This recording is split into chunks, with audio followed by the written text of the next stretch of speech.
there, friends. I want to show you 3 things that you can do to increase your hip flexibility.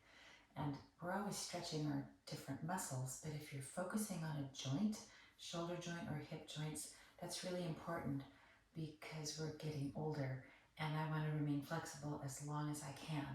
So the first thing that I like to do is to do knee touches. So I'm first going to show you on a yoga block. So you just sit in front of your couch, or you can actually do this on a wall as well. And on a yoga block, it's a little bit tippy.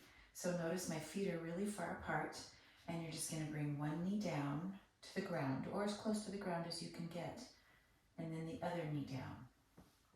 So this is a little more difficult on a block than if you use a low stool.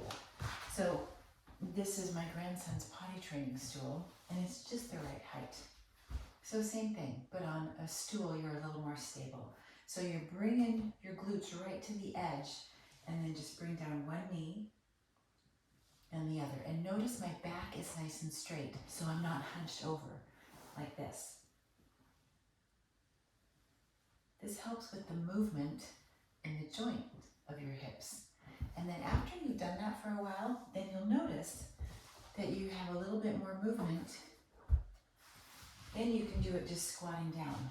So try that in front of your couch or on a wall. So you're holding on, get in a position where you're balanced, and then bring one knee down, and then the other. This is a lot harder than doing it on a stool. But if you do even just 5 or 6 a day in a row, then that helps tremendously. So from there, then I really love modified puppy pose. And modified puppy pose you can do in a lot of places. You can do it as you roll out of bed in the morning and just let your hips go back. Stretch out your arms, stretch out your sides, stretches your hamstrings.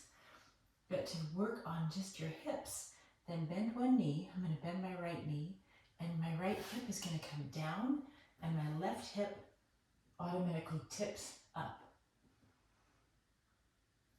And then do the opposite. Bend one knee, and your other hip automatically tips up. So just go back and forth, tipping your hips up on each side.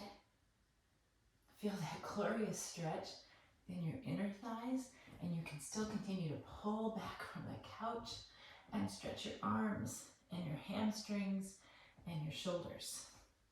So that's 2. Then the third one is the classic happy baby. And I know a lot of people don't like to do this in front of other people. So just do it in the privacy of your own home.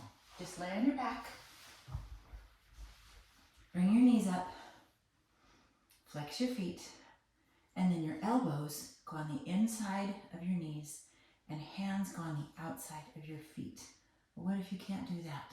Okay, then just grab the back of your knees, pull them in just a little bit, and then just tilt back and forth, rocking across your spine. And that will also help your hips.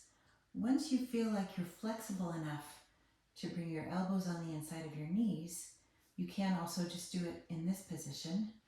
Once you're flexible enough to grab the outside of your feet, then you're in an ideal position to really work those hips. So then you're just tipping back and forth, letting gravity do its thing, opening your hip sockets. And from there, if you really want a great leg stretch, then try to straighten your leg just a little bit. And maybe you can only stretch it just a little bit. Maybe you can't open it all the way. For those of you that are really flexible, then straighten that leg and then pull it down. Oh, that feels so good. And of course, you do that on both sides. So there you go. There's 3 things for you to work on. Start with the stool, or if you feel pretty stable, get rid of the stool and then just bring your knees down alternately, back and forth. Do a couple of sets of 10 of those every day, and then follow that with puppy pose. Tip your hip up, bend one knee, tip your hip up, and then go back and forth, and then end with happy baby. I'll tell you what, your hips are going to thank you.